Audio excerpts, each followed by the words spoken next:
Muy buenos días, bienvenidos y bienvenidas al Tercer Café Cero.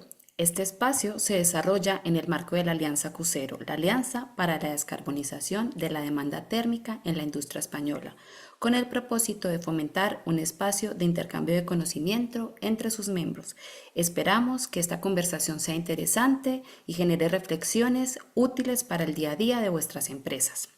Para las preguntas de los asistentes vamos a tener un bloque y usaremos el chat del Zoom para poder filtrar las preguntas y pasárselas a la moderadora. Recuerden mantener el micrófono cerrado y sin más dilación doy paso a Mariana Jiménez, líder técnico de EPRI Europa, el Instituto de Investigación de la Energía Eléctrica dedicado a impulsar el acceso limpio, seguro y equitativo a la electricidad en todo el mundo, con base en Estados Unidos y operaciones en distintos países de Europa desde el año 2019. Bienvenida, Mariana. Hola Luisa, gracias. Bueno, pues para no tardar más, que hoy tenemos una agenda muy interesantísima, pues pasamos directo al tema. Y bueno, creo que una de las principales razones por las que este café ha llamado mucho la atención es porque la industria de alimentos y bebidas pues es una industria clave dentro de España. Actualmente concentra más de 28.000 empresas, la mayoría de las cuales son pymes, y estas empresas en conjunto generan el 22% de los empleos de todo el sector manufacturero en España y poco más del 2% del Producto Interno Bruto. Pero bueno, asociado a esto tenemos también una parte que quizá no es tan positiva, que es que también esta industria en particular pues genera al año un total de 4.4 millones de toneladas de dióxido de carbono, lo que representa también alrededor del 2% de todas las emisiones de la economía española. Pero bueno, la industria de alimentos y bebidas se ha mostrado ya muy proactiva en este sentido y ya ha logrado alcanzar ciertos éxitos para la reducción de estas emisiones. Para darles un ejemplo, entre 2014 y 2019 se ha reportado una mejora en la eficiencia energética del 13.4%, gracias a acciones como renovación de equipos tecnológicos, optimización de la logística de distribución y transporte e implementación de energías renovables.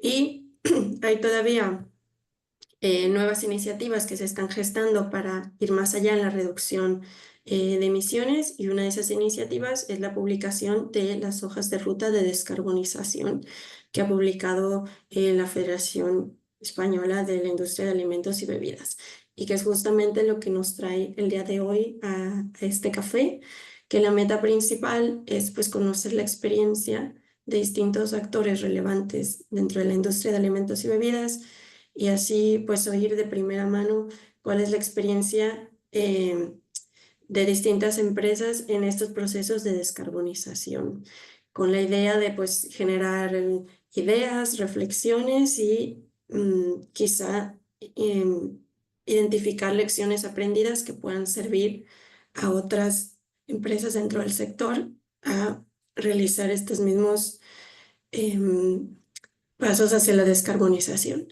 Entonces, bueno, para empezar con los invitados, pasaremos primero con Roberto Alonso Baptista, que es el secretario general de ANFACO Secopesca, que nos hablará pues de la visión de su asociación, que creo que es muy interesante porque además pues de tener la visión colectiva de los miembros que pertenecen al sector marino alimentario principalmente, tienen también una visión tecnológica porque la asociación cuenta con su propio centro de investigación en tecnologías avanzadas. Y después, una vez que terminemos con Roberto, pasaremos con otros tres invitados que nos hablarán de la experiencia particular dentro de su empresa. Primero tendremos a Enar López Enovilla, directora de comunicación en Lactalis España. Después a María Leiva, Sustainability Impact Manager en PepsiCo Southwest Europe. Y por último, a Juan Antonio López Abadía, director de optimización, energía y medio ambiente del grupo LAM. Entonces, Entonces, bueno, creo que la agenda luce muy bien. Así que sin más preámbulo, pues comenzamos con Roberto y empezaremos con una pregunta así general, pero que creo que va muy bien para abrir el tema. Y es en general, Roberto, desde la experiencia de tu asociación, ¿cuáles dirías que son los principales retos a los que se enfrenta la industria conservera para la descarbonización? Bueno, lo primero, Mariana y el equipo KC Cero, gracias por la invitación, por contar con ANFACO Cecopesca. Como indica, somos una asociación que yo creo que representa a este sector industrial de alimentación y bebidas que tú indicabas el número de empleos, pero también hay que decir que es el primer sector industrial de este país, de España, ¿no? Lo cual demuestra que España no solo es potencia agromar alimentaria, sino también un referente mundial en este sector. Para nosotros, pues tengo el honor de dirigir una entidad de 120 años de historia, porque España también no solo es potencia en la gastronomía, alimentación, sino también a lo largo de la historia, tiene una trayectoria centenaria. Y este sector pues, siempre apostó por la ciencia y la tecnología, precisamente al fundar en el 1949 un departamento técnico de investigación que hoy se consolida como un centro tecnológico de la industria marina y alimentaria, ¿no? ¿Y a dónde me lleva eso? Sin más preámbulos, pues que efectivamente nosotros trabajamos en los retos de la transición verde y digital. No somos ajenos los que trabajamos en la industria del mar, de los pescados, de los mariscos, de nuestros océanos y nuestros ríos, que al final necesitamos un ecosistema resiliente y saludable para poder mantener pues, unos abastecimientos de materia prima constantes, porque los modelos de negocio, las empresas necesitan predictibilidad, ¿no? En ese sentido, desde pues, hace muchas décadas este sector está trabajando no solo en cuestiones de cuidado de los océanos y de la gestión de los stocks pesqueros, sino también ahora pues, en cómo mejorar y adaptarnos a nuevos retos de transición verde, ¿no? ¿Por qué? Porque hablamos de que efectivamente para nosotros esta tecnología o digamos la descarbonización entendida no solo es una cuestión ecológica, tiene que ser una cuestión competitiva. Y esto es un factor que solemos poner en todos los aspectos. ¿Por qué? Ahora abordaremos por eso. ¿Qué retos tenemos? Bueno, nuestros retos parten precisamente desde nuestra perspectiva como fábricas hacia nuestra cadena de valor. Como fábricas, efectivamente, nuestros procesos térmicos que se citaban al inicio, por ejemplo, en nuestra industria tenemos los térmicos ligados a la cocción o a la esterilización, son procesos gran demandantes que queman gas natural, o por ejemplo los procesos de frío, ¿no? Que son al final máquinas eléctricas. Todos los procesos tienen unos kilovatios horas, tenemos que considerarlos, estamos trabajando no solo en medidas de reducción mediante sistemas de mejora, de optimización de esos procesos, ¿no? De esas máquinas, reduciendo la huella de carbono al final en nuestros productos, sino también, por ejemplo, pues con nuevas tecnologías emergentes de conservación, ¿no? Por ejemplo, nosotros desarrollamos en 2010 un proyecto que se llama Life in the Food, que os invito a buscarlo en internet ahora mismo. Fue un proyecto en el cual pues, nuestras esterilizadores les metíamos tecnología de inducción, electricidad, para que nos hagamos una idea, ¿no? Y realmente llegamos a una solución tecnológica que hubo que desarrollar, que es uno de los principales retos, desarrollar esa tecnología y que luego, pues, no solo era más eficiencia que la caldera de vapor, ¿qué pasa? Que a día de hoy es más competitivo pues, usar gas natural que electricidad, que es un segundo reto, ¿no? Las soluciones de electrificación, por ejemplo, tienen los retos asociados a que tienen que no solo ser más eficientes, que lo eran, que la utilización de la convección térmica, en este caso, por quemar combustibles fósiles, sino que tienen que ser más competitivas en términos de coste. Llegará, yo creo que es una solución adelantada a su tiempo. Luego también estos retos de descarbonización, por supuesto, tenemos que ver los retos de las múltiples, digamos, posibilidades que nos dan. Nuestra cadena de valor, por ejemplo, un pesquero de larga distancia, un pesquero que pasa 3 meses en alta mar, no puede ser eléctrico. Es decir, esa solución es inviable por mucho que queramos. A día de hoy, a lo mejor si las baterías de grafeno evolucionan, quién sabe, pero hoy en día es inviable, ¿no? Y por eso también hay que abordar, por ejemplo, con energías renovables. Hicimos una hidrogenera, estamos colaborando en el puerto de Vigo, una hidrogenera verde que llamamos Proyecto Julio Verne, precisamente para con energías renovables pues tener hidrógeno y poder ir mejorando, ¿no? Esa reducción de impacto de huella de carbono a lo largo también de nuestro abastecimiento. También con acuicultura, también trabajando, por ejemplo, en sistemas de recirculación de aguas, optimización de consumos. Bueno, la verdad, yo creo que este sector es un ejemplo de lo que se debe hacer y también decías, ¿no? Que este sector emite mucha huella de carbono. Bueno, la proteína del mar, los pescados y mariscos, es la alimentación con menor huella de carbono del mundo animal, ¿no? Al final, los pescados y mariscos tienen también, y los océanos, un efecto sobre el cambio climático de absorción de CO2 muy importante, más importante en muchos casos que el medio terrestre, y eso también, pues, para nosotros, digamos, esa biodiversidad marina y esa interacción de los océanos tiene un papel fundamental. Un poco para no enredar mucho más en esta primera pregunta, hay retos tecnológicos que hay que dar. desarrollarlos. Después está el reto de la competitividad del momento que se aplican. Los retos de electrificación, hay que también tener otros retos de infraestructura energética, eso se sabe muy bien, hay que dimensionar bien las instalaciones, las etapas de potencia, o sea, el sistema eléctrico tiene que adaptarse a esta transición y luego retos de nuevas energías, ¿no? También a nivel de tecnología también se está cambiando la alimentación. Y esto seguramente mis compañeros hablarán. Unas tecnologías emergentes de conservación, como las altas presiones, como los ultrasonidos, como la inducción, o como por ejemplo el calentamiento óhmico, están llegando a determinados sectores y reducen, ¿no?, mediante la electrificación esa demanda térmica. Pero repito, la electrificación tiene muchos retos todavía por abordar. Al final, todo esto pues, se traducirá en que si seguimos siendo un sector responsable, y que lo somos, y con poca huella de carbono, bueno, también aquí voy a lanzar una primera pregunta para mis colegas de mesa, que todos los esfuerzos tienen que, repito, redundar en competitividad. Porque al final el consumidor ahí siempre, evidentemente, quiere productos sostenibles, pero a la hora de tener que pagar por algo más sostenible, ahí todavía hay reticencias y, por tanto, tenemos que trabajar, repito, en ser más competitivos, que lo que estamos enfocando desde Anfaco Ecopesca, ¿no? También tenemos proyectos, por ejemplo, de descarbonización, como he citado. Bueno, en nuestra web también trabajamos con la valorización de subproductos, otro de los focos de optimización en la economía circular. Yo creo que también podemos extraer también productos de alto valor y para eso reducir, ¿no?, la necesidad de materias primas para otras industrias. Bueno, es un trabajo, repito, de complejidad, y termino mi intervención citando eso, de enfoque ecosistémico, y que tenemos que ser conscientes que la descarbonización no es una varita mágica ni una solución universal, sino es utilizar la ciencia y la complejidad de nuevos modelos de negocio, que son mucho más híbridos en muchos casos, para obtener en total una sociedad con menor huella de carbono. Perfecto, Roberto. Y bueno, sí, creo que sería interesante que quizá ahondáramos un poquito más en el papel de la innovación, que ya has mencionado un poco que, por ejemplo, en tema de electrificación, pues hay todavía mucho por hacer. Entonces, si nos puedes dar así rápidamente un poco más de detalle del rol que juega la innovación en lograr estos procesos de descarbonización, dado que ustedes también se distinguen pues por tener ese centro de investigación que quizá no es algo común en las asociaciones empresariales. Efectivamente, mucho se habla, ¿no? En España, por ejemplo, es potencia, siempre se dice, ¿no? Tenemos grandes científicos, que los tenemos, pero al final la ciencia sin transferencia y sin innovación final en una empresa, pues no es una solución práctica, ¿no?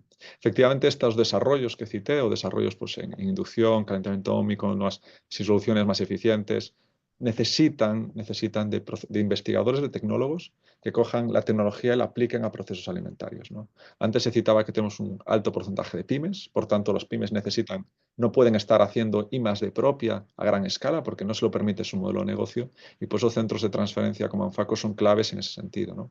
Desarrollamos maquinaria específica para el sector. Esa maquinaria, con nuestros tecnólogos y con otras empresas de tecnología, concurrimos en convocatorias público-privadas, tanto europeas como nacionales, y desarrollamos prototipos, lo que llamamos el producto mínimo viable, para luego probarlo en la fábrica, y si tiene solución, pues lo patentamos o lo explotamos con secreto industrial con un socio tecnológico, ¿no? Ahí, por ejemplo, recuerdo cuando también habéis hecho con ultrasonidos, una tecnología que parece suena así, pero ultrasonidos tienen aplicación industrial alimentaria, en vitivinícola, por ejemplo, para de maduración, en bebidas también, por ejemplo, el calentamiento óhmico que cité para esterilización directa. Hay soluciones hechas, pero claro, esas soluciones sacadas de la universidad o de los laboratorios hay que aplicarlas, ¿no? Pues desarrollamos maquinaria específica para nuestro sector con las empresas, que para eso también las tenemos incorporadas, más de 250 empresas en nuestra asociación, y con ellas pues vemos cómo se aplica, ¿no? Y repito, la innovación es una palanca que tiene que aplicar la creatividad para dar soluciones. Pero esas soluciones, al final, las empresas necesitan apalancamiento público y hay oportunidades públicas. Yo siempre lo digo. La innovación, hay esos grandes fondos de innovación que, repito, lo que necesitan son buenas ideas y buenos profesionales. Y las empresas. Entonces, yo creo que eso lo estamos mezclando bastante bien. Repito, si alguien tiene alguna pregunta, estaré encantado. También con altas presiones, por ejemplo, que ya veréis en este sector productos con altas presiones, una sustitución, por ejemplo, de la pasteurización por calor tradicional. Altas presiones se meten agua en maquinarias específicas. Eso fue una empresa, por cierto, de Burgos, que tiene esa tecnología. Bueno, la innovación juega un papel clave Está en la ahí. descarbonización, sin lugar a dudas, ¿eh? Perfecto. Pues muchas gracias, Roberto.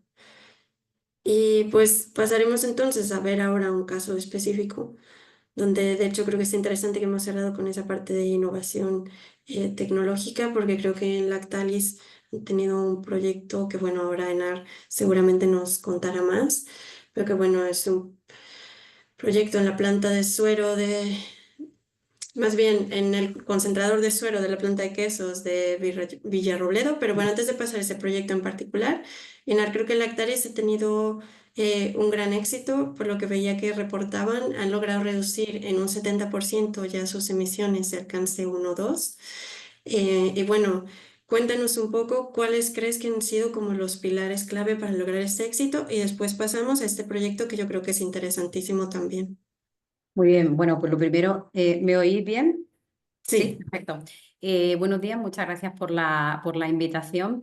Lo primero que querría es brevemente comentaros que Lactalis es la mayor industria láctea que existe a nivel mundial y también aquí en España, y somos la 10ª industria alimentaria a nivel mundial y también la 10ª en España. Entonces, a mí me vienen muy bien estos dos números, que sean los mismos porque son fácilmente recordables a nivel mnemotécnico. ¿Con esto qué quiero decir? Pues quiero decir que tenemos más de 270 fábricas en 52 países diferentes y tenemos actividad comercial en 150 países. O sea que conocemos la realidad global del sector lácteo y del sector alimentario, que es a lo que nosotros nos dedicamos. Antes de comentaros qué hemos hecho en Lactalis España para conseguir estas cifras bastante positivas de reducción de emisiones de gases de efecto invernadero, hilando con tu introducción y con lo que ha comentado Roberto, tú comentabas que la industria de alimentación y bebidas, la industria alimentaria, pues es una industria que tiene emisiones. Y efectivamente, como cualquier actividad, o sea, no es posible desarrollar una actividad ni comercial ni industrial sin emisiones. Pero sí que me gustaría, como ha señalado Roberto, que seamos rigurosos en la información. Según los últimos datos proporcionados por el MITER, la ganadería, que es lo que yo ya me puedo más centrar porque nosotros somos lácteos y nuestro alcance 3 es el 80%, la ganadería solo contribuye en un 9,8% a las emisiones totales que se realizan en España. Y en 2023, en relación a 2022, se ha reducido un 3,1%. Es decir, tenemos también que contribuir en estos espacios y en estos foros a proporcionar información rigurosa y basada en la ciencia que nos permita realmente tener una fotografía sobre lo que está aconteciendo, porque para sobrevivir hay que alimentarse y normalmente la alimentación se realiza entre 3 y 5 veces al día y en 2050 seremos 9.500 millones de personas sobre la Tierra. Entonces, tenemos que combinar, que es el objetivo que tienen los sistemas alimentarios sostenibles, con los que todo, o el marco en el que todos estamos trabajando, esa alimentación nutritiva suficiente y de calidad con esa parte de sostenibilidad. Entonces, dicho esto, también recojo una cuestión muy interesante que ha señalado Roberto, que es la cuestión de que la sostenibilidad tiene que ser competitiva. ¿Por qué? Porque si somos muy verdes, pero no podemos sacar adelante nuestras empresas, pues moriremos de éxito en la sostenibilidad medioambiental. La sostenibilidad tiene que ser económica a la par que medioambiental y, por supuesto, social, ¿no? Entonces, bueno, dicho esto, ¿qué estamos haciendo en Lactalis? En Lactalis en España hemos abordado la cuestión de la sostenibilidad medioambiental y especialmente la descarbonización de nuestra actividad industrial con dos focos muy importantes. Un foco cultural y un foco operativo. Foco cultural, ¿por qué? Porque es necesaria la formación de los equipos. Cuando a mí me preguntan en Lactalis el equipo de sostenibilidad, ¿cuántas personas lo forman? Pues lo formamos las 2.500 personas que trabajamos en la compañía, porque todas las personas de la compañía están aportando en un momento de la cadena de valor del alimento lácteo y de la cadena de valor de nuestro negocio. Entonces tenemos esa parte cultural que requiere la formación de los equipos y la sensibilización hacia la cuestión medioambiental y la descarbonización de la actividad industrial. Y luego tenemos una parte operativa. En la parte operativa tenemos una pirámide de soluciones energéticas que pasan por distintas soluciones que aplicamos de manera complementaria, de forma que no nos centramos solo en una cuestión. Evidentemente, lo primero pasa por reducir el consumo que hacemos. Esto es una cuestión muy básica en economía circular y en cuidado del planeta. Reducir esas emisiones que estamos, reducir ese consumo que estamos haciendo y, por tanto, esas emisiones. Y luego, por supuesto, estamos incrementando la energía renovable que utilizamos. Nosotros tenemos firmado, además fuimos pioneros en España en firmar un PPA, un acuerdo de consumo de energía a largo plazo, con una compañía que nos provee de más del 50% de nuestra energía eléctrica de origen solar y eólico. Eso para todos los alcances, para todas las plantas, para todos los centros de trabajo, para la logística, para todo, para los almacenes, para todo tenemos ese 50% de energía eléctrica de origen renovable. Esto lo complementamos con plantas de autoconsumo en nuestras distintas fábricas. En Granada tenemos una planta de autoconsumo que consigue que la fabricación de la leche Puleva o de los batidos Puleva o de la horchata Chufi se lleve a cabo con un 67% de energía eléctrica verde. En Villarrobledo, que es el ejemplo que tú mencionabas, Mariana, y que ahora describiré brevemente, tenemos ya un 73% de energía eléctrica de origen solar y eólico para nuestros quesos, pues el Ventero, el Cigarral, Don Bernardo, Gran Capitán, que supongo que conoceréis y que si no conocéis, estaría bien que lo hicierais porque tendréis un momento de placer y un momento de nutrición muy interesante en vuestras vidas diarias. Y luego en la planta de Guadalajara, que fabricamos yogures, principalmente los yogures La Lechera, tenemos un 60% de energía eléctrica de origen renovable. Esto es por la parte eléctrica. Por la parte gas intensiva, por la parte de la energía térmica que estamos haciendo. Por supuesto, mejorar los procesos y mejorar la maquinaria, la tecnología para reducir ese consumo que hacemos con, por ejemplo, tecnologías como son el concentrador de suero de nuestra fábrica de Villarrobledo.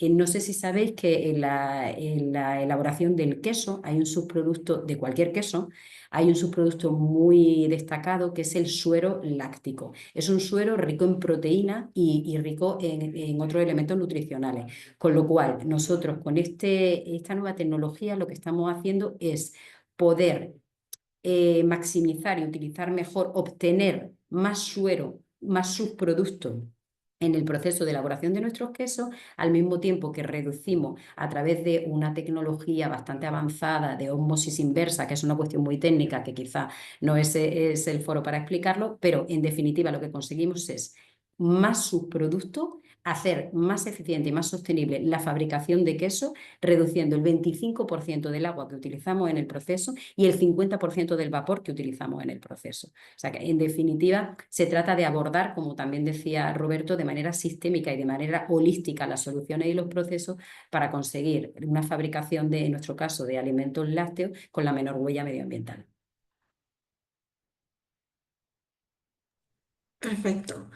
Sí, de hecho, bueno, también creo que lo que mencionas es relevante tenerlo en cuenta, que ya también Roberto lo mencionaba, que bueno, hay aplicaciones donde ahora mismo quizá no se puede lograr la reducción total de emisiones, pero bueno, hay que seguir avanzando hasta llegar al máximo técnico viable que tenemos, al mínimo técnico viable que tenemos actualmente.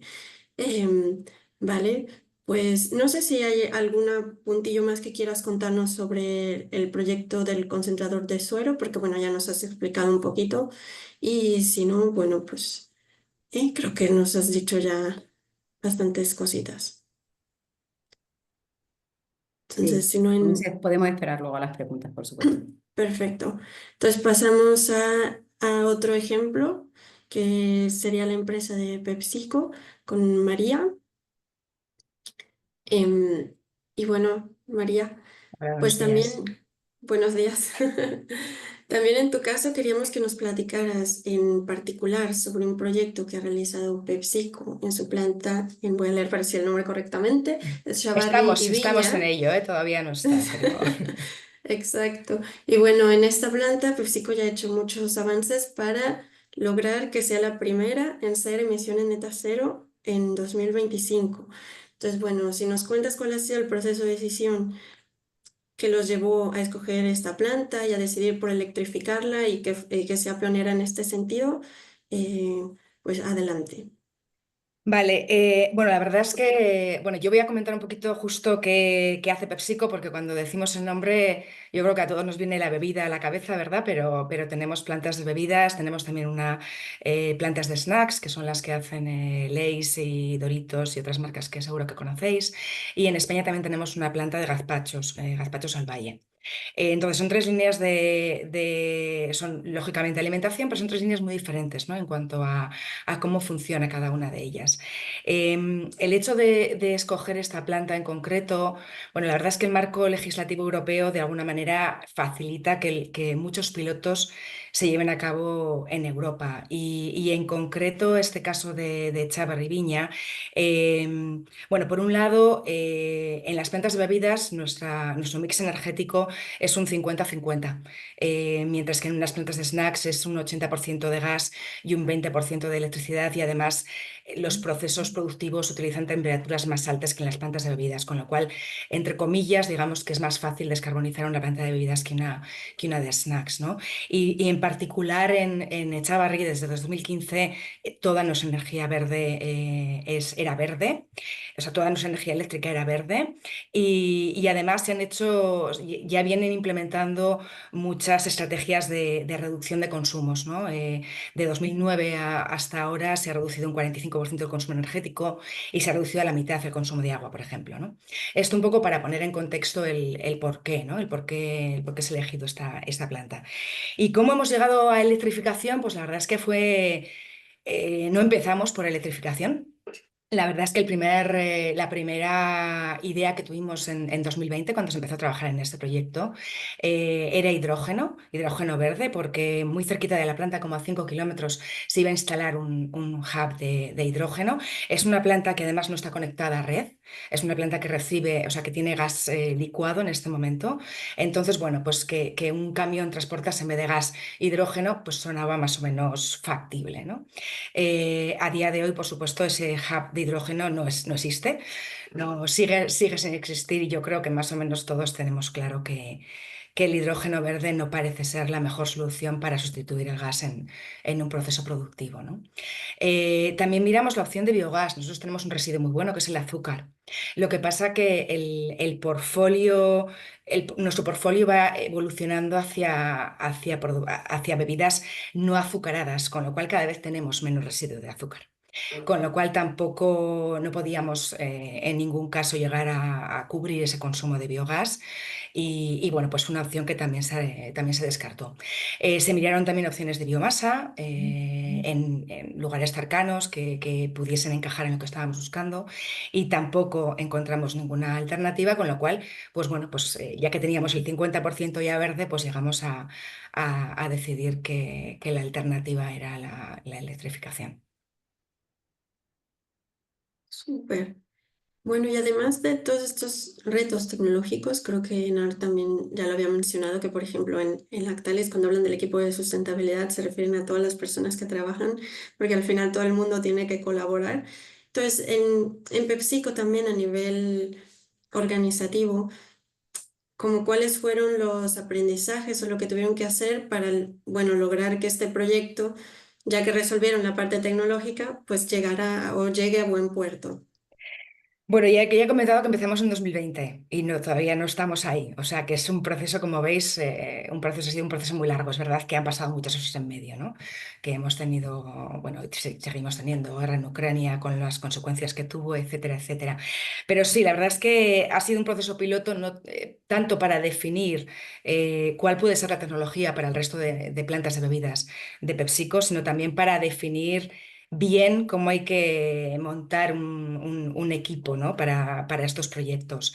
Inicialmente, cuando se empezó el proyecto en Echavarri, estaban involucrados equipos de sostenibilidad, equipo de ingeniería de la planta, equipo de compras y un responsable europeo de eficiencia energética. Ellos fueron los que llegaron digamos, a ese proceso final de elegir la electrificación, y se decidió bueno, Energy as Service, se decidió una electrificación total junto con una bomba de calor.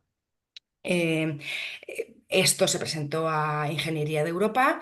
Ingeniería de Europa decidió entrar a fondo y volver a revisar absolutamente todos los procesos que se habían llevado a cabo hasta entonces, porque en ese momento es verdad que la compañía ha evolucionado, y en ese momento digamos que no eran compartimentos completamente estancos, ingeniería local con Europa, etcétera, pero bueno, no estaban integrados, ¿vale? Actualmente, eso es uno de los cambios que ha habido, todos estos equipos, ¿vale? Están integrados.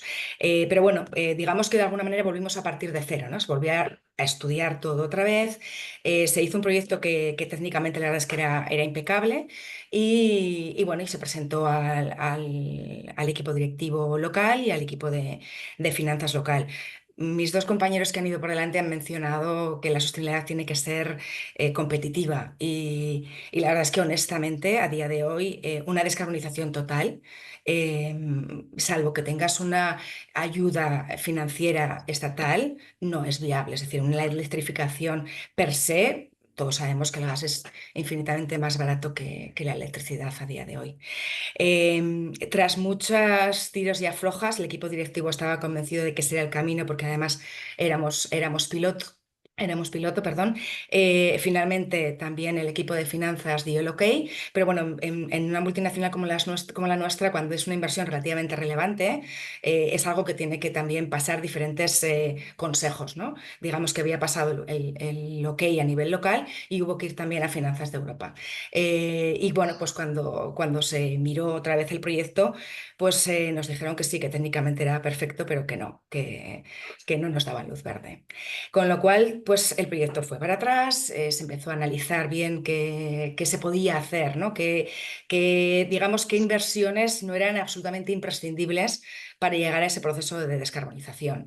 Y lo que se descartó fue la bomba de calor, porque en nuestro proceso productivo, en cuanto a cuándo necesitamos el calor, cuándo lo emitimos y además teniendo en cuenta que no trabajamos 24/7, el COP de la bomba de calor era solamente de un 1,5 y el importe era relevante.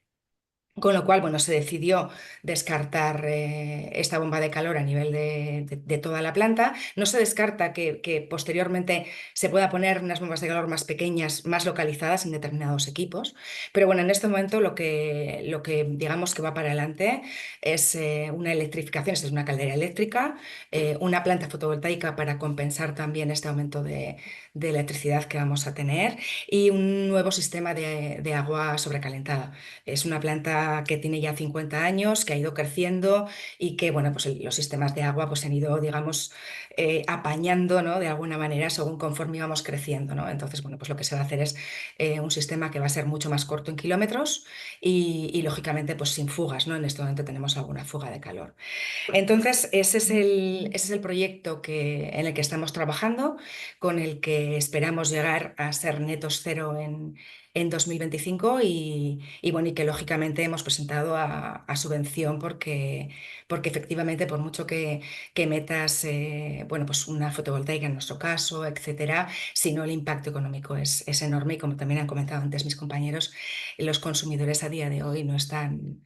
No, digamos que la sostenibilidad es un higiénico, ¿no? Se va a convertir en un higiénico. Es algo que quiero tener, pero no voy a pagar por ello. Te lo pido porque es, digamos, parte de tu responsabilidad, ¿no? Pero bueno, es complicado que los consumidores hoy en día quieran pagar por eso. Gracias, María, porque creo que el ejemplo que nos das es muy relevante en el sentido de que muchas veces uno piensa que hay una tecnología o una opción que va a solucionar, pero ya cuando estudias a detalle las condiciones de la planta, el contexto, etcétera, resulta que no es. Y bueno, cuando uno está comprometido, eventualmente se encuentra la solución, pero muchas veces el camino no es fácil y directo. Y bueno, creo que ya también se han mencionado al menos 2 veces la importancia de tener el acceso a estos fondos públicos que con asociación con las industrias privadas pues permiten llevar estos proyectos adelante que de otra forma quizá al día de hoy todavía no serían por sí solos como financieramente viables, ¿no? Entonces, bueno, pues muchas gracias y pasaremos a nuestro último ejemplo antes de la ronda de preguntas. Bueno, entonces pasamos con Juan Antonio de Grupo DAM. Creo que hasta ahora nos hemos enfocado principalmente en lo que son los procesos, aunque las otras empresas también han hecho pues acciones en distintas áreas. Pero bueno, con Grupo DAM queremos hablar un poquito de la parte logística. Porque bueno, por lo que vemos aquí, de 2016 a 2022 han logrado reducir en un 30% las emisiones generadas por esta parte. Y bueno, creo que es interesante porque así complementa lo que hemos visto con PepsiCo y Lactalis, que digamos están más enfocadas a disminución de emisiones dentro del proceso. Y en tu caso, vemos un poquito lo que es la parte pues logística de transporte y distribución, que también en la industria alimentaria de bebidas pues es parte muy importante que tiene también muchas emisiones asociadas por el transporte, ¿no? Entonces, si nos cuentas un poco lo que ha hecho Grupo DAM en este sentido y cuáles han sido, pues, las claves de la estrategia para lograr esta reducción significativa en sus emisiones. Buenos días, Mariana, muchísimas gracias. Bueno, hemos ido trabajando, como tú bien dices, en la parte logística, también en el proceso productivo. Yo me gusta hablar cuando se habla de descarbonización que una de las primeras iniciativas es reducir el consumo. O sea, si somos capaces de ser más eficientes, pues ya podemos descarbonizar porque directamente estamos reduciendo el consumo. Al final es consumir lo que realmente necesitas y aprovechar calores residuales que muchas veces se producen en las empresas en procesos de calentamiento y enfriamiento que pueden servir para precalentar y calentar. La apuesta por las energías renovables puede ser otra de los vectores a utilizar. Nosotros hemos ido implantando desde placas solares en cubiertas. De hecho, tenemos más de 50.000 metros cuadrados de paneles en todo el grupo instalados en fábricas o en almacenes que nos permiten reducir nuestra huella de carbono y además esa energía autoconsumirla, ¿no? De la misma forma también nuestro proceso de depuración son procesos en los que utilizamos bacterias. Estas bacterias reducen la carga orgánica de nuestros vertidos y lo transforman en un agua que pueden verter a, pues depende, a un cauce público o a una depuradora, y ese proceso genera al mismo tiempo el biogás de ese proceso de depuración que utilizamos pues, para reducir nuestra demanda térmica de las fábricas o incluso en algunos procesos generar hasta electricidad en el mismo punto, ¿no? Y en esta línea que hemos ido trabajando estos años, hemos conseguido reducir nuestras emisiones, nuestro consumo energético y hemos trabajado, como tú bien dices, también en la parte logística, ¿no? Esa reducción de la parte logística ha sido un camino en el que nos hemos apoyado también en energías renovables, como es lógico, en la implantación de combustibles como el biometano, como un combustible que podemos utilizar en algunos camiones. Principalmente, uno de los cambios más importantes ha sido, pues por un lado, la apuesta por renovables, poner placas fotovoltaicas en almacenes, que ligado al consumo de carretillas eléctricas que usan esa electricidad precisamente en la carga, pues reduce significativamente el consumo. También sustitución de luminarias por luminarias de bajo consumo energético también nos ha posibilitado bastante esa reducción de huella de carbono.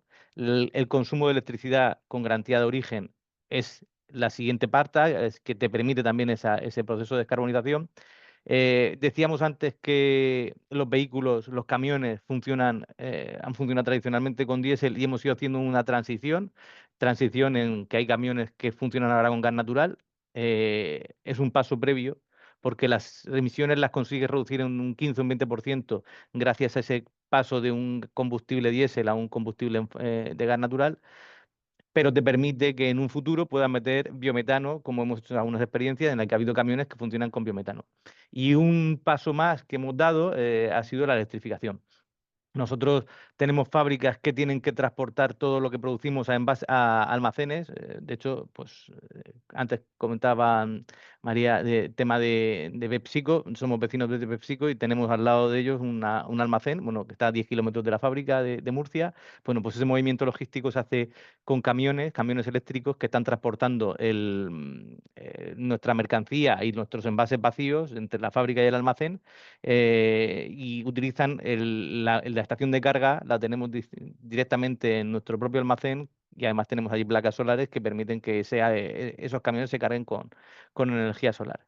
También estamos intentando probar ahora camiones con HVO para intentar reducir emisiones. Y esta sería un poco más o menos la línea de trabajo que estamos continuando, ¿no? Porque esto es un camino. De hecho, nos dan ahora la segunda estrella Lean and Green, que precisamente avala ese 30% de reducción de mi consumo de emisiones, de emisiones de gases de efecto invernadero, y nuestra línea es continuar en esa mejora continua.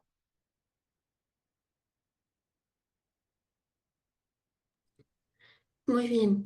Y bueno, un poquito más hablando de esta transformación de la flota de vehículos, si quieres andar un poquito más en los retos de aprendizajes que ha habido, porque por ejemplo, digamos, en el uso de camiones eléctricos, muchas empresas tienen miedo a hacer este paso, a que quizá los ven como menos fiables, incluso personas también, a veces para decidirse a comprar un vehículo eléctrico, hay esto que le llaman como la ansiedad de la batería, de que piensas que te vas a quedar por ahí parado. Entonces, bueno, no sé un poquito si nos cuentas más de cuáles son los principales retos y aprendizajes que han tenido en esta transformación de su flota de vehículos. Evidentemente, el salto a un camión eléctrico es un riesgo y te lo he dicho antes que es una logística esclava la que tenemos, ¿no?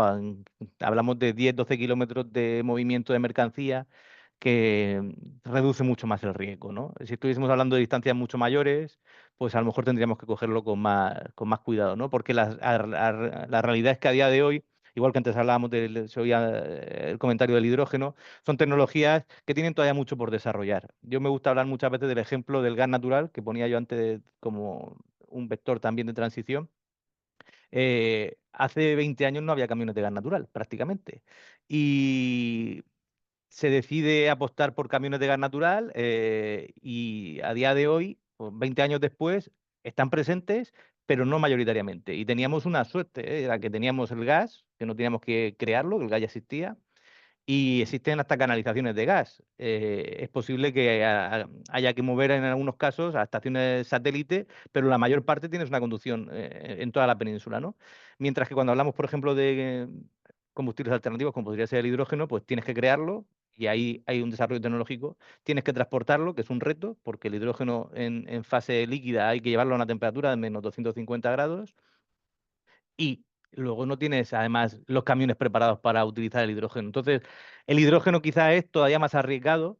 En el caso del camión eléctrico, el reto principalmente es la batería, la duración de la batería y el peso de las baterías, porque supone un extra consumo, un extra peso en el movimiento de la mercancía que tiene que arrastrar el camión y esa autonomía que no te deje tirado pues 250-300 kilómetros más allá, ¿no? Entonces, ese puede ser una de las líneas, ¿no? Luego, dentro de los retos que también tenemos, hablando de descarbonización, yo soy un firme defensor de que para poder reducir las emisiones en el proceso productivo, tendremos que utilizar combustibles alternativos. Oíamos antes hablar del hidrógeno. Evidentemente, el hidrógeno pues puede ser dentro de 50 años, o quizás menos, ¿no? Pero a día de hoy no es una tecnología que podamos tener cercana y fácil de implementar, pero sí que podemos utilizar la electricidad. Las bombas de calor, en algunos casos, pueden ser útiles. Evidentemente, hay que hacer siempre todos los estudios, porque a lo mejor es posible que sea más interesante en algún momento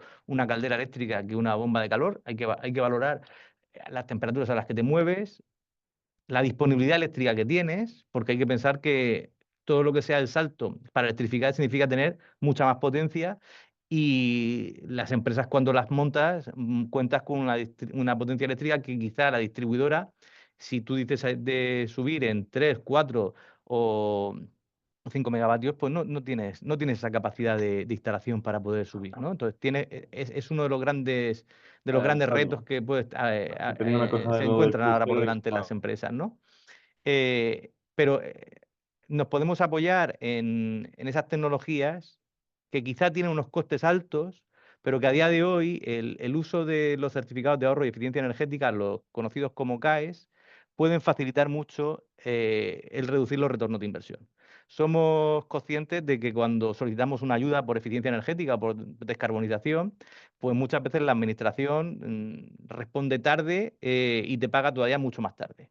La apuesta por los CAEs es una alternativa porque existen ahora la figura de los sujetos obligados, empresas que están emitiendo CO2 que tienen que compensarlo pagando al Fondo Nacional de Eficiencia Energética y en lugar de hacer esa compensación pueden directamente adquirirte a ti el ahorro energético y monetizártelo. Estamos hablando de que reducimos drásticamente los plazos, ¿no? de ese tipo de ayuda porque este tipo de empresas, pues tú acuerdas con ellos un precio por la venta de ese ahorro, de ese CAE, y una vez terminas tu instalación, presentas un proyecto y en el plazo de un mes, mes y medio, el ministerio tiene que haber resuelto si es positivo o no positivo ese ahorro y a partir de ese momento el sujeto obligado te tiene que pagar con el dinero que habéis acordado previamente, ¿no? Con lo cual simplifica y va a reducir muchas veces esos retornos de inversión que quizás eran un poco difíciles de conseguir y vía esta fórmula, pues instalaciones como hablábamos antes de una caldera eléctrica o una bomba de calor, pues pueden favorecer ese desarrollo. Pero el principal obstáculo con el que nos vamos a encontrar va a ser la disponibilidad de la potencia eléctrica. El que tú cuando vayas a hacer una instalación de una bomba de calor o una caldera eléctrica, tengas esa potencia eléctrica disponible, porque la infraestructura a día de hoy está bastante colapsada. Vale, perfecto. Pues creo que han salido muchos temas en común, pero bueno, ya lo daré en conclusiones para dar un poco de espacio también a las preguntas de la audiencia. Em, y bueno, pues empezaré con una que creo que es relevante para varios de los panelistas. Y bueno, porque hasta ahora nos hemos enfocado en la reducción de emisiones dentro de cada empresa, pero alguien nos pregunta si están haciendo esfuerzos y qué esfuerzos están haciendo también para reducir emisiones de los proveedores, por ejemplo, con los que trabajan pues las distintas empresas. Entonces, ¿hay alguien en especial que quisiera tomar esta pregunta? Bueno, yo puedo comentar algo que estamos haciendo. Nosotros somos una empresa de alimentación y como tal, el 30% de nuestras emisiones vienen de agro, vienen de productos del campo. Entonces, es un sector, por lo menos en los productos que nosotros compramos, bastante atomizado, aunque lógicamente hay cooperativas. Y bueno, pues el cambio resulta relativamente complicado. Entonces, nosotros estamos apostando por agricultura regenerativa. Les estamos acompañando financieramente a los agricultores en este proceso y desde luego es una de las patas en las que más estamos trabajando por eso, ¿no? Porque en nuestro caso, antes creo que Enar, tú comentabas que el 80% era el alcance 3 y en el nuestro es el 94% alcance 3. Entonces, ese es un porcentaje para nosotros muy relevante. Con el resto de proveedores, pues estamos, digamos, haciendo un 80-20, ¿no? Y estamos empezando a hablar con los más importantes a nivel mundial. Pero bueno, normalmente son multinacionales que también ellos tienen ya determinados objetivos autoimpuestos, ¿no? Y que trabajan un poco en esa línea. Lo que sí les pedimos es que estén en la iniciativa SBTI. Y bueno, pues sí que monitorizamos un poco qué es lo que van haciendo, ¿no? Pero digamos que de manera más proactiva estamos sobre todo trabajando con el campo. A mí, Mariana, si me permites, me gustaría hacer un apunte porque he escuchado a todos los compañeros y compañeras una cuestión, y es que ojo con cuando vemos los sistemas de forma aislada. Si nosotros vamos a trabajar con un proveedor, efectivamente, y trabajamos y mejoramos, pero nosotros también tenemos que ver el ciclo de vida conjunto de nuestro sector. No vaya a ser que, por ejemplo, y veo un ejemplo, nuestros subproductos, ahora hay mucho subproducto que se habla, ¿no?, de biogás, de valorización energética, y reducimos la capacidad de alimentación animal, y esa capacidad de alimentación animal la tenemos que meter después de una cierta deforestación de ciertas zonas, y luego acabamos haciendo el sistema peor. Por tanto, digo que los ecosistemas, no hemos hablado de ciclo vida, que también aquí en FACO aplicamos, ojo con estas medidas aisladas, y a la audiencia también, y yo sé que mis colegas lo saben muy bien, porque hay muchos elementos, ¿no? También con nuestros proveedores de envases, también hay que trabajar, también los envases, la reciclabilidad tiene un impacto muy importante sobre el CO2, por tanto, al final, la cadena alimentaria, yo siempre digo que es muy sostenible y que hay que verla en su conjunto, porque luego también hay muchas medidas que te pueden hacer desbalancear el equilibrio que hemos conseguido, ¿no? Y lo digo porque hemos escuchado esto, pero seguro que seguro que mis compañeros de mesa están de acuerdo en esta aproximación. Roberto, Enar, ¿tú querías comentar algo? Quería comentar un poco, lo hilo con lo que la intervención de María y con la de intervención de Roberto. Obviamente, el mayor reto está en el alcance 3. Aquí tenemos que ser honestos y honestas, ¿no? Nosotros, desde el punto de vista con nuestras ganaderías colaboradoras, nosotros tenemos más de 1.600 ganaderías colaboradoras solo en España, en 455 municipios de toda la geografía estatal. Y claro, ahí lo que comentaba María, tenemos desde la ganadería que tiene 80 cabezas de ganado hasta la empresa de ganadería que tiene 2.000 y 3.000 cabezas. Y claro, el abordaje y el acompañamiento que tú haces de estos temas pues tiene que ser diferente. Nosotros con la ganadería, sobre todo, empezamos trabajando hace mucho tiempo ya en bienestar animal y ahora estamos intentando llevar una hoja de ruta similar porque obtuvo muy buenos resultados en descarbonización. Y como dice Roberto, en deforestación, porque por ejemplo, una medida de descarbonización o bueno, una medida de reducción de emisión de emisiones de gases de efecto invernadero es cambiar la alimentación del ganado, especialmente del ganado vacuno, pero tenemos que garantizar que esa nueva alimentación o esos aditivos que se están utilizando no contribuyen en esa deforestación agua arriba, ¿no? Entonces, efectivamente hay que contemplarlo todo de manera global. Fundamentalmente nosotros con la ganadería lo que estamos abordando es la cuestión de la deforestación por una parte y por otra la cuestión de la utilización de distintas alternativas para la reducción de emisiones del ganado, especialmente el ganado vacuno, que es el mayoritario en nuestro país, a través de cambios en la alimentación y a través sobre todo de un mejor manejo de los purines y de los residuos. Un mejor manejo a través de proyectos de biomasa, por ejemplo, de conversión del residuo ganadero en energía,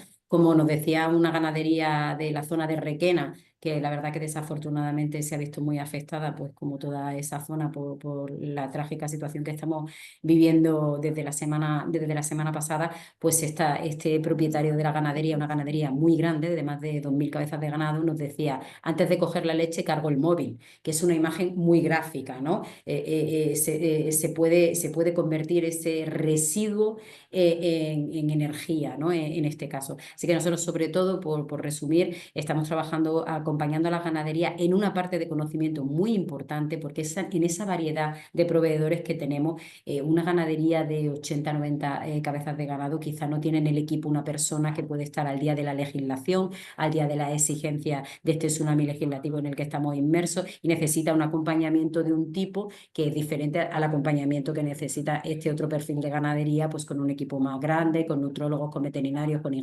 ingeniero, ingeniera, en fin.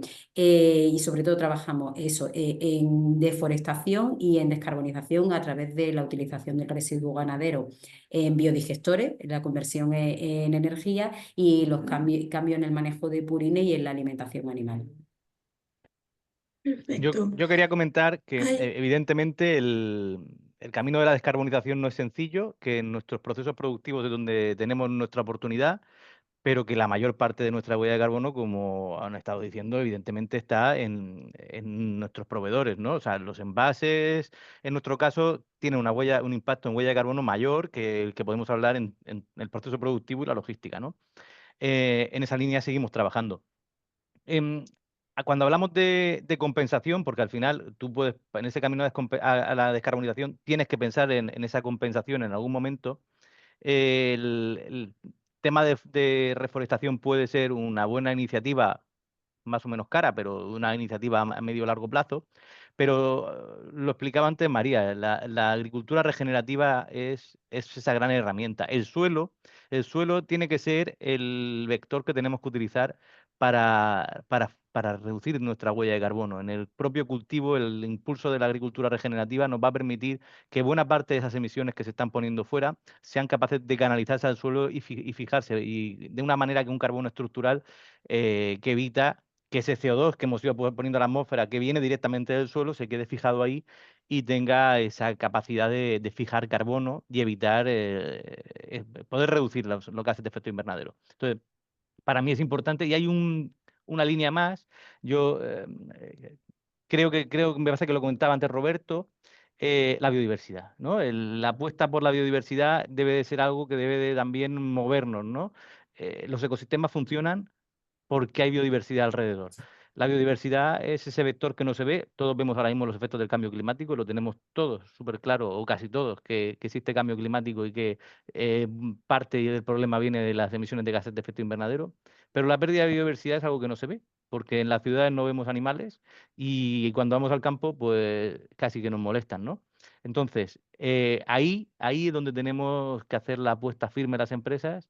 En ese sentido, viene legislación por delante a nivel europeo y quizás es una obligación más moral que económica, porque cuando hablamos de descarbonización, la mayor parte de las ocasiones, todo lo que suponga descarbonizar significa un ahorro en la factura energética, pero en la parte de biodiversidad no es tan evidente. Y ahí donde tendremos que hacer fuerte, o la legislación tendrá que hacerse fuerte para incentivar y fomentar esa apuesta por la biodiversidad, que es la que va a hacer que luego los ecosistemas funcionen. Muy bien. Pues tenemos ya poco tiempo de preguntas, pero como tenemos varias, vamos a alargar 5 minutitos más. Pues bueno, intentaremos a ver si nos da tiempo de hacer 2 preguntas con respuestas un poquito más cortas. Entonces seleccionaremos 2 porque había varias. Y bueno, una era más enfocada en los aspectos técnicos. Creo que varios han mencionado que el primer paso para descarbonizar es reducir consumo. Y una persona nos pregunta en particular si, por ejemplo, en los proyectos que han hecho, se ha evaluado la posibilidad de disminuir las temperaturas del proceso, porque de esta forma, bueno, pues es más fácil cubrirlas con distintas tecnologías o hacerlos más eficientes, etcétera. Entonces, ahí de forma muy resumida, si alguien ha tenido experiencia con ese aspecto y nos quiere comentar, adelante. Mariana, a mí si me permitís, es que esto es una pregunta clave. Fijaros, nosotros ahora tenemos un proyecto y que, que no sepan, la legislación es muy importante, también la legislación sanitaria. La temperatura de congelación es -18, todos lo sabéis. ¿Eh? ¿Y por qué es -18? 0 grados Fahrenheit. Es un estándar que se fijó, ¿no? Nosotros a nivel... ¿Por qué se fijó el estándar? Bueno, porque tiros de calidad alimentaria, de sensoriales, de microbiología, pero realmente estamos viendo que muchos procesos, a lo mejor con -16 o -15 serían suficientes, pero la legislación no lo permite. Así que hay que estudiarlo, por supuesto.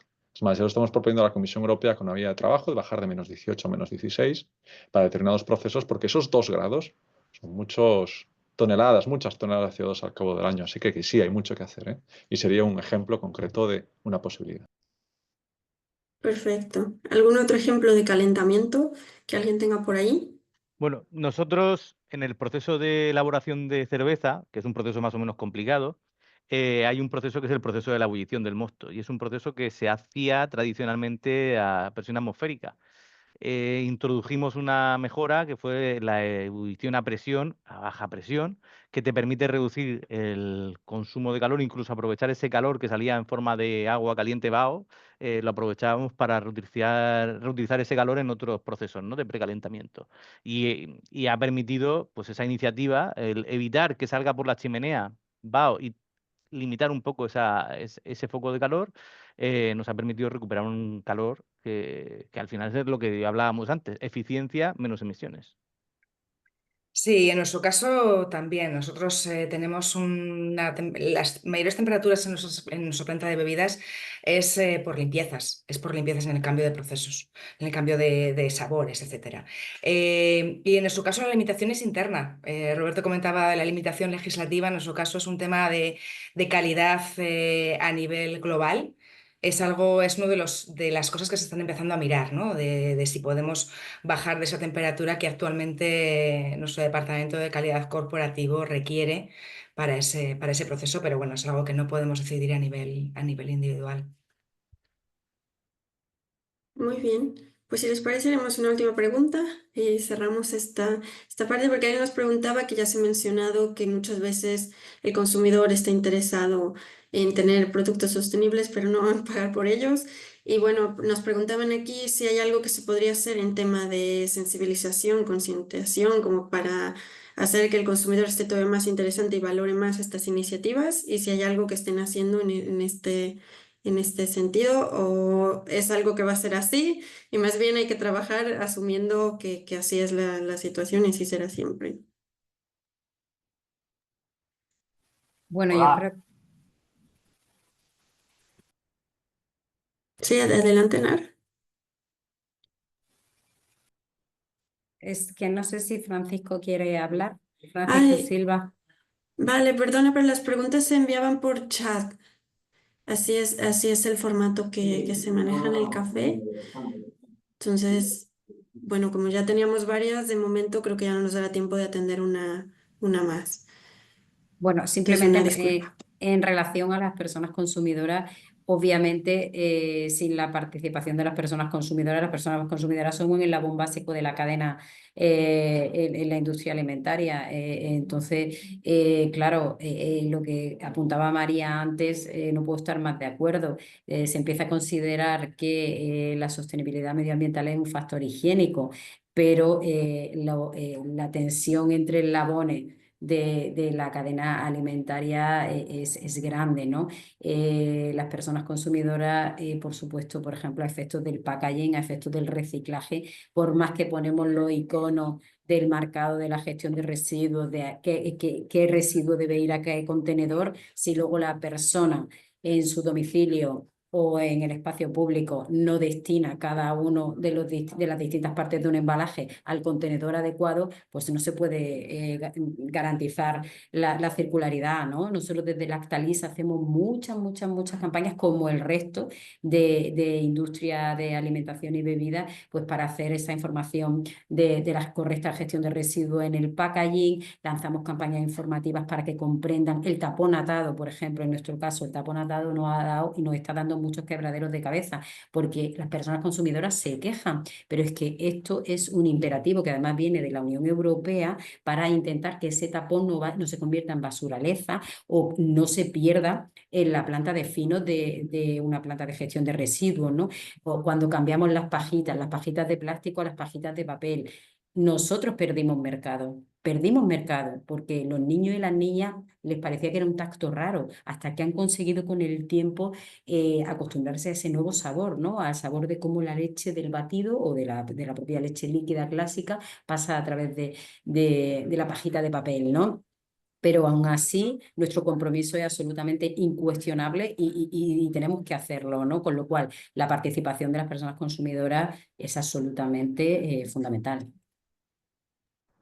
Sí, para mí, si me permites, Mariana, yo estoy de acuerdo totalmente con Enar. Al final son parte fundamental, pero lo que yo no creo es que el gran consumo, estadísticamente, no los nichos, vayan a pagar más porque algo tiene, y soy muy provocativo, menor huella de carbono. Me cuesta mucho de creer que el gran consumo lo haga. Eso sí, como bien dijo, nosotros como sector alimentario tenemos que promover las buenas prácticas, porque no hemos hablado tampoco del desperdicio alimentario.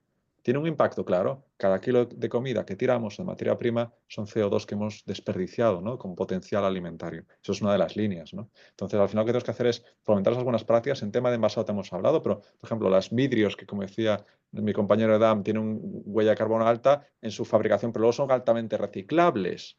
Por eso digo el enfoque del ciclo de vida, ¿no? Igual que la hojalata, o en nuestro caso, aluminio. Entonces, bueno, yo creo que tenemos mucho que defender y esa es la línea de trabajo, promover ese progreso y esas buenas prácticas. Y ya termino a nivel regulatorio, no me quería olvidar también decir que no entiendo qué pasa en este país con la cogeneración. Y ahí lo dejo porque os invito a que busquéis, pero se la han cargado del medio. La cogeneración era fantástica para el sector alimentario, para producir electricidad a partir de vapor y ser más eficientes. Así que ahí lo dejo sin dar mucho más discurso. Gracias. Totalmente de acuerdo, Roberto, con Vale.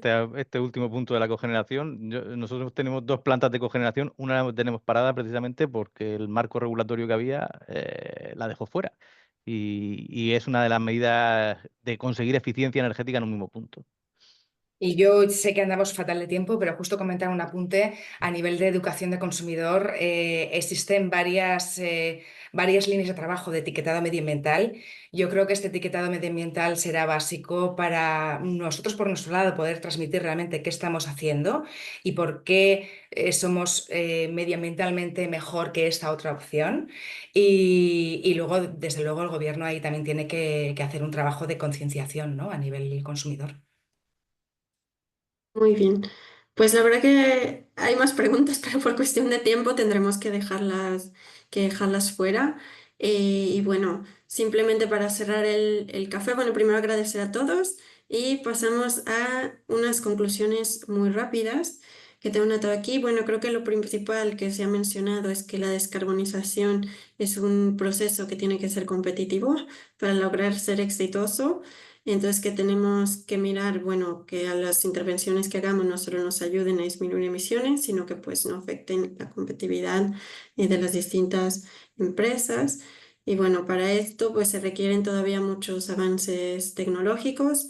Hemos visto que hay tecnologías que ya están ahí, que se pueden implementar y que pueden dar beneficios, pero hay otras que todavía necesitan pues seguirse desarrollando desde la misma tecnología u otros aspectos pues de logística o etcétera. Y que para ello actualmente pues los fondos públicos son clave para lograr hacer estas primeras intervenciones y que además en el futuro pues seguramente ayudarán a otras empresas, porque una vez que se ha instalado en un sitio pues se hacen muchos aprendizajes que permiten mejorarlo y hacerlo más accesible eh, para otros. Y bueno, en ese sentido, pues la parte de transferencia tecnológica, como la que realiza, por ejemplo, ANFAC con su centro de investigación, pues es clave.